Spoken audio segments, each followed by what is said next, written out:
have a real opportunity in our state to foster a mindset of entrepreneurship and of business development.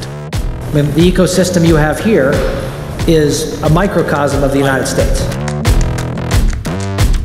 3686 is a great example of these types of conferences, which is you're really thinking about the ecosystem first. And so while the big tech conferences are great, giving people a chance and a platform to connect with each other is something that's really powerful. If you don't have passion in what you do, you cannot change the world.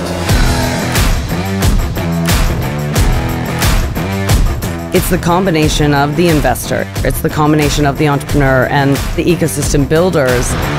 Basically, you've got all the people who are actually passionate about building a really strong state, a really strong initiative, and they all are trying to learn together. They're building relationships, they're building connections.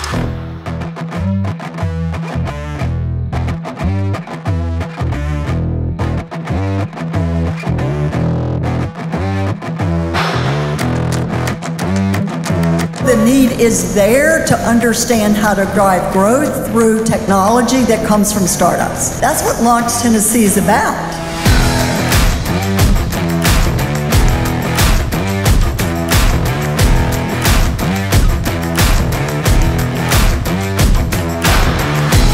This is the first time I've actually been fully immersed, and it's totally an amazing conference, and so lucky and spoiled to have it in Nashville.